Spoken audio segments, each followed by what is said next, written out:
Hi, in this lecture we are going to discuss the basic interface of the software Final Cut Pro. To run Final Cut Pro, you need a Macintosh machine.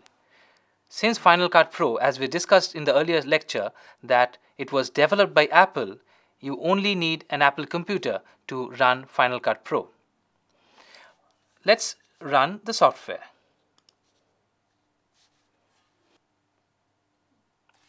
This is what the software looks like when I first open the software. I have a place called a browser. This place is called the source monitor. This is called the record monitor, and this is the timeline where I will edit my film. Before I get into the interface, I'd like to explain what is the folder structure on which FCP works.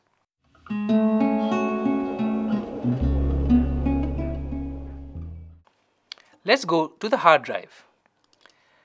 Under this hard drive, I want everything to come under the folder called Learning FCP. Here, see, the folder is empty. But now I'm going to assign this folder to FCP. If I go to the software, I first start setting my system settings. I click on Final Cut Pro and I click on System Settings. Under System Settings, there are a few folders which you need to assign. The first one is called the Video Capture, Video Render and Audio Render folder, which I'm going to set on the folder that I mentioned, which is Learning FCP. I select this folder and I choose. By doing this, I'm making sure that all my dumped material, the materials that I'm going to use, the files that are going to be rendered, the audio files that are going to be rendered, everything is going to be there within that folder. If I need to take this project to some other place, I can just take this folder to the other computer. Other things here are, one is the waveform cache, which I again set to Learning FCP, thumbnail cache, which I set to Learning FCP, and the autosave vault. The autosave vault is a folder that stores the project files after a particular period of time. It depends on the settings. I can make it 10 minutes. I can also make it 5 minutes. Or if I think I don't need to save the project file so often, I can even make it 30 minutes. I click on OK and this project is now ready. The first thing that I need to do is to save the project file. To save the project file, I need to do something in the project so that I can save the file. I just get a black video onto the timeline. Then I click on File and Save Project. I want to name this project as Learning FCP.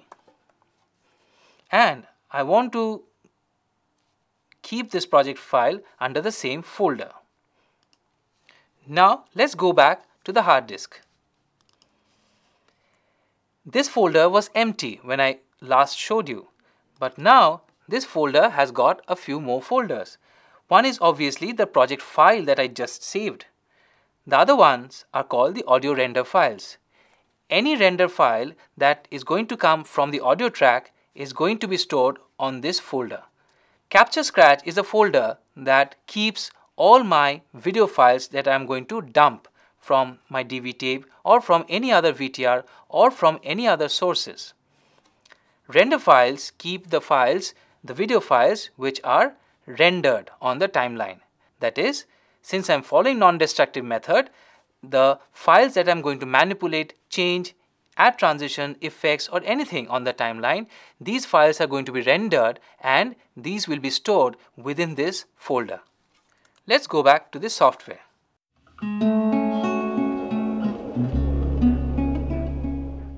Now this area is called the browser.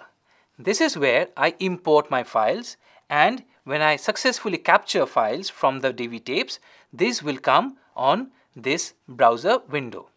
Now let's import some video files which I already have within the hard drive. Let's take a few files here. These are all video files. It automatically comes here. Now this browser also can give me details, showing me the details of the files that I have imported. This is the duration column. The duration column gives me the time of the clip. Say for example, this particular clip is only 17 seconds and 16 frames long.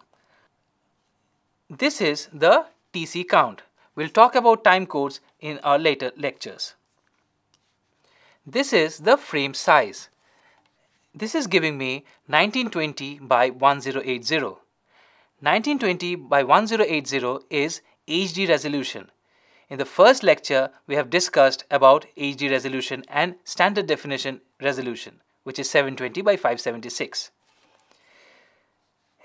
In the next column, we can see the frame rate. This is showing 25 FPS. 25 FPS means that this is essentially on the PAL platform. That is, I'll have 25 frames per second. This is the compressor settings or the codec. Before getting into the other parts of the interface of the software, I want to explain certain things regarding the codecs.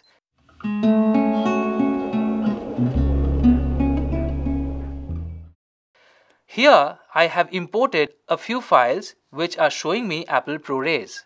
It often happens that straight from the DSLR or from chip-based recorders, you take the MOV files straight to your computer. Let's see, in this case I import files which are coming straight from the DSLRs.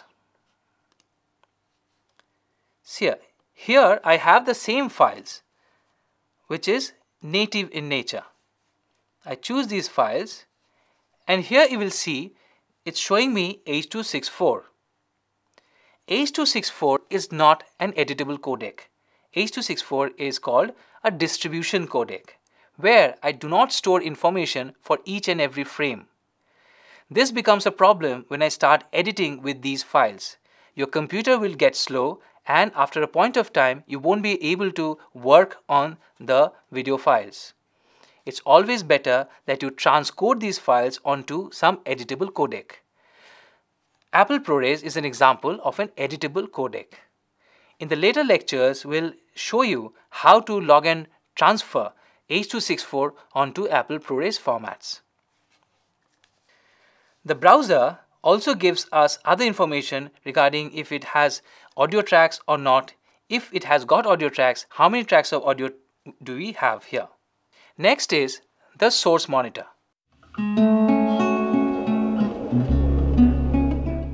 The source monitor shows me what I have on the rushes.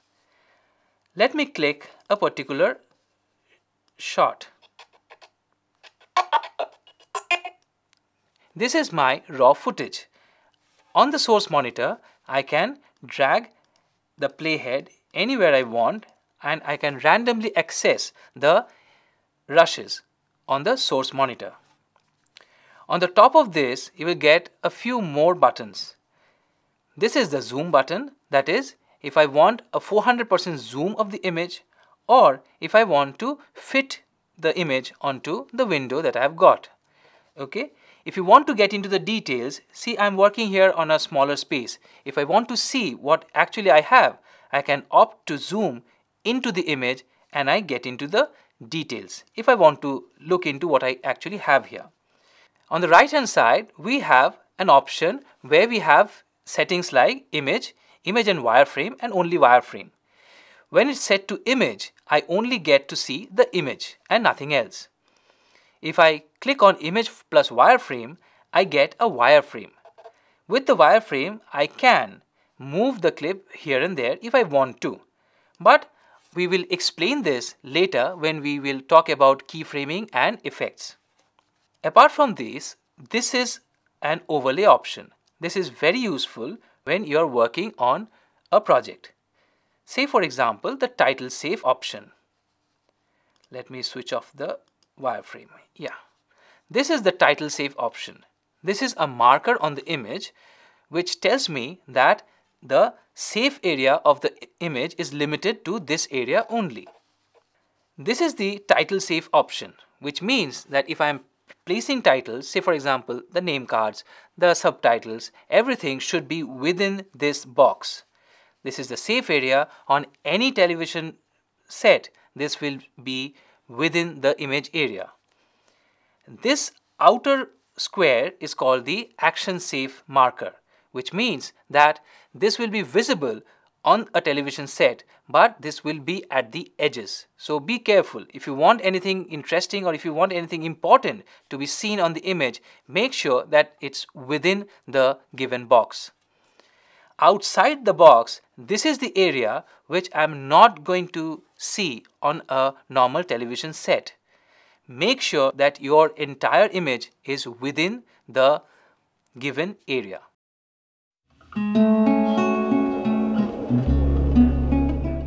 Now we move on to the record monitor. The record monitor is the screen that gives me what I have on the timeline. The timeline is the place where I have all my clips placed one after the other so that it looks like a complete film. Now, say for example, I have a shot here on the timeline.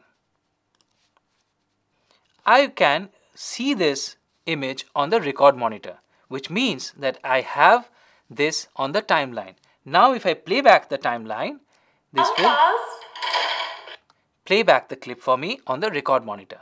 So this window is meant for viewing my rushes and this window is meant for viewing my edited sequence. You have the same set of buttons also on the record monitor.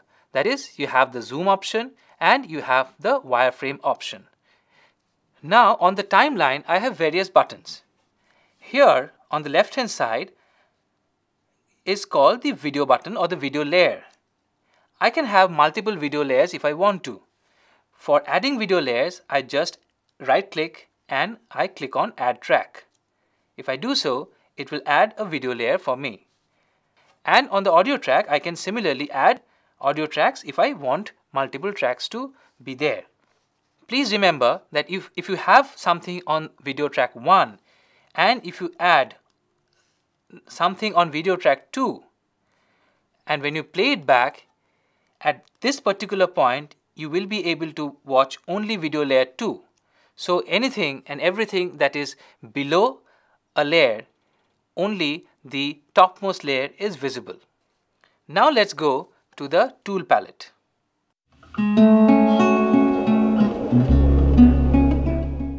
This is the tool palette. I'm going to explain to you the basic tool palettes that I need for editing. First is the arrow tool.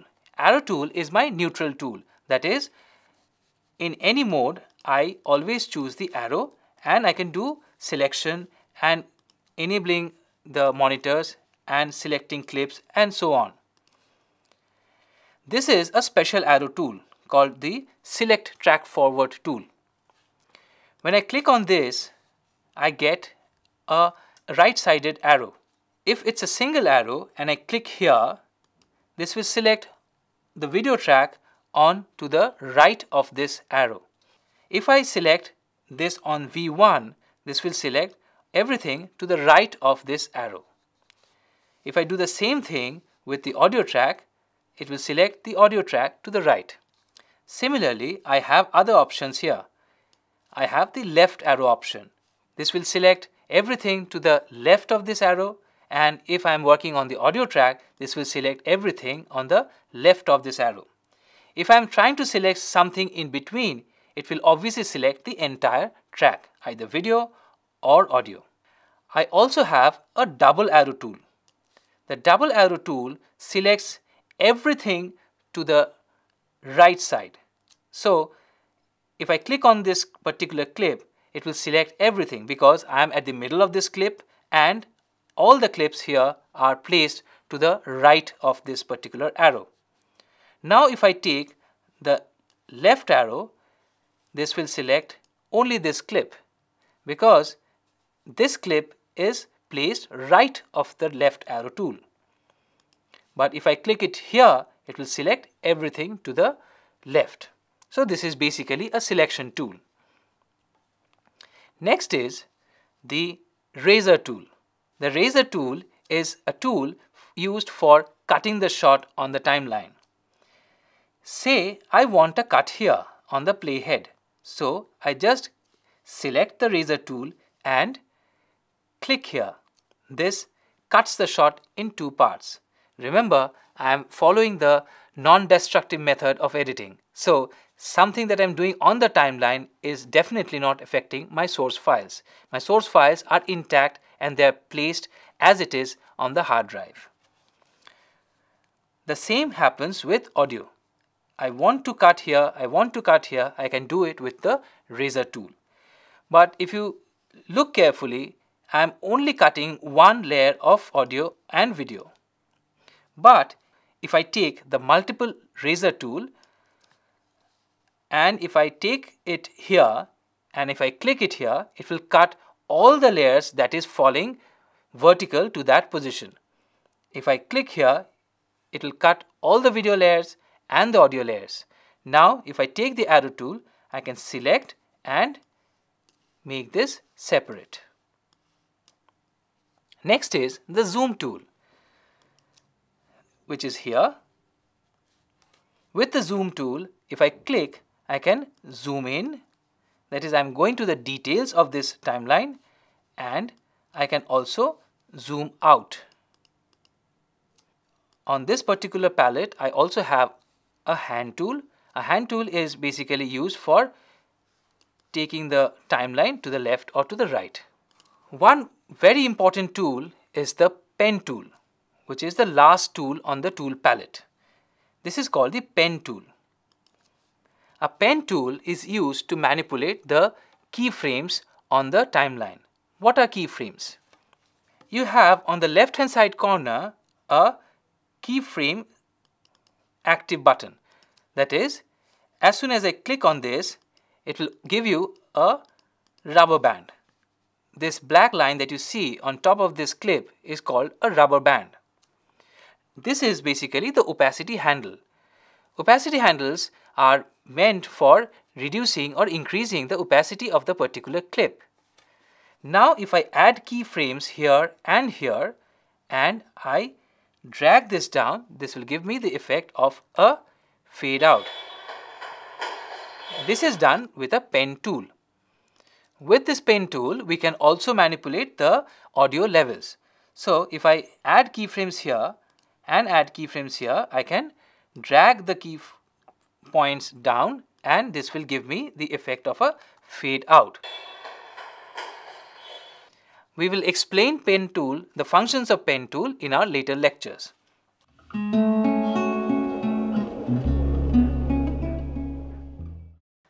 Now, if you remember, on the system settings, we missed out two folders. One was the waveform cache and one was the thumbnail cache. Let's explain the waveform cache. We can see audio tracks here on the timeline. Now, if I select the Show Audio Waveform option, I will see audio waveforms here.